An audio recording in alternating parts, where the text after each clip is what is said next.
I'm a black man from Philadelphia, increasingly part of an endangered species in America. Today I'm going to talk with you about two topics: education and violence. The intersection of the two, how the lack of one exacerbates the other. Dr. William Bell, president of Casey Family Program, strong supporter of Cities United, has pointed out to us on many occasions that every 15 days in America, 435 Americans are murdered on our streets. 435. That number sounds familiar to you. It's because there are 435 members of the House of Representatives in Congress every 15 days. My comments today should make you uncomfortable. Next month, on May 17th, we will celebrate the 60th anniversary of one of the greatest decisions by the U.S. Supreme Court in its history, Brown v. Board of Education. The heart of that case is the issue of high-quality education. Read and understand part of the decision as laid out by the Chief Justice.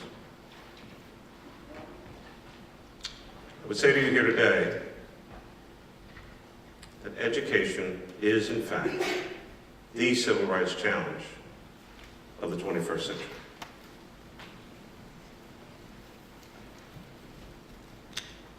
Let's talk about education across America. As you can see from the statistics, national average at about 78% graduation rates. For African Americans, 12 points lower at 66%. Those are national numbers. In my hometown, a place that has given me so much opportunity, the great opportunity to serve. When I came into office, high school graduation rate in Philadelphia was 53%. Today that number is 64%. Obviously an increase, not enough. We've made some progress, not enough. You also see that African Americans, again, at the low end of the spectrum. And we notice now, increasingly, our females have outpaced males across every cohort.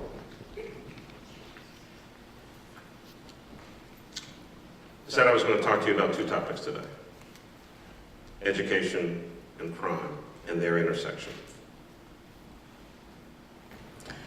Last year in Philadelphia, we had 247 homicides in our city. And that was the lowest number of homicides since 1967 in Philadelphia. Since I've been in office, a 38% reduction in homicides. Last year, 2013, 26% reduction as compared to 2012. But ladies and gentlemen, let's be very clear. One shooting, one death is one too many. It should be unacceptable in the United States of America, these kinds of numbers. 80% of victims and 80% of perpetrators, African Americans. Of the 247 people murdered in Philadelphia last year, 191 were African American, disproportionately male. In the United States of America, African Americans represent 13% of the overall population, yet represent 50% of the homicide victims.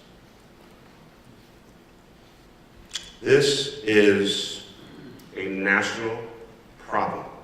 We have a violence problem in America. The chart you see now is a Department of Justice chart put together by the National League of Cities. The top 25 cities in America, you will see homicide represented by anywhere from 40 to 80% black men or men of color, all across America. It's a national crisis. This is a national tragedy that deserves our attention. Under any other set of circumstances, under any other measurement, this would be considered a public health crisis. The number one cause of death for black men and boys between the ages of 10 and 24 is homicide. It's a public health epidemic. It should be unacceptable in the United States. But don't just take my word for it. Listen to another young man talk about his experience.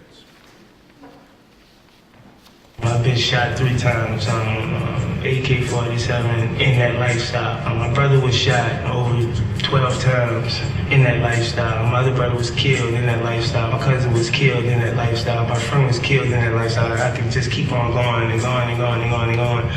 It's just like, when is it going to stop? And if we keep asking that question without coming up with a solution, it's never going to stop.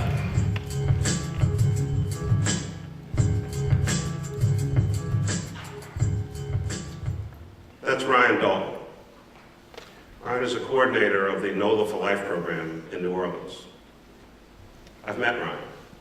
I've talked to Ryan. The reason I know Ryan, as Clarence Anthony mentioned, I work very closely with Mayor Ms. Landrieu, and we have created Cities United. So I've been to New Orleans, I've walked the streets. Mayor and I were just together 3 days ago in Washington, D.C., talking about this exact same topic. When is it going to stop? And what are we going to do about it? And when are we going to answer Ryan's question and all the other Ryans across the United States of America? So Mayor Landrieu and I are trying to answer that question, and many mayors across the country as well. So we've created Cities United. What is that about? Creating a sense of urgency, dispelling myths, unpacking the real reality of what's going on in America, and then naming the challenge. And then what other set of circumstances will we allow this kind of activity to take place?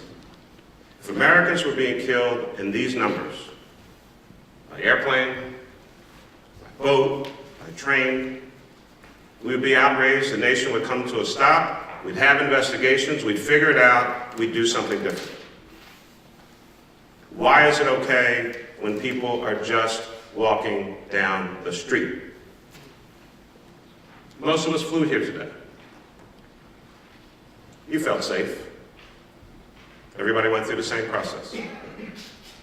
September 11th, America was attacked. 3,000 people died that day. We immediately changed safety and air travel procedures all across the United States of America and in other parts of the world. We created a whole new agency that never existed before, the Department of Homeland Security. And another, to welcome us at the airport, the Transportation Security Administration. 60,000 workers, an $8 billion budget, and we never said a word about cost, about efficiency, about how quickly we responded because we wanted to be safe. Well, I'd like to be safe walking down the street. Children would like to be safe going to school. Seniors would like to be safe going to a market, and people going to work would like to be safe as well. Every day in America.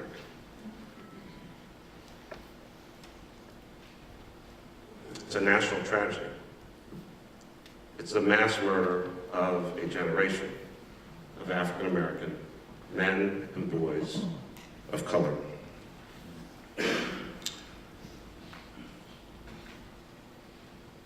56 mayors have responded to this call. Look at the map. Pick out your city. If you're there, thank you. If you're not, call the mayor. Call a member of city council. Call a county commissioner. Call somebody and ask the question, what are we doing in our city? And whether you have a problem with violence between African American men or not, violence is violence and dead is dead. We need action. We need support. We need commitment. These 56 mayors talking about an issue that no one wants to talk about: violence and race and crime, all across the United States of America. Again, when we have challenges and problems, what do we do in America? The young people here are too young to maybe remember the Tylenol scare. Now you can barely get a top off of a bottle. A few years ago, there were 2 bags of spinach in a supermarket that were bad. Spinach flew off the shelves all across America because we wanted to be safe. Cars have airbags. People said they would never use seatbelts. Now they have cameras. They'll even brake for you if you're not paying attention. More technology, more technology, more technology.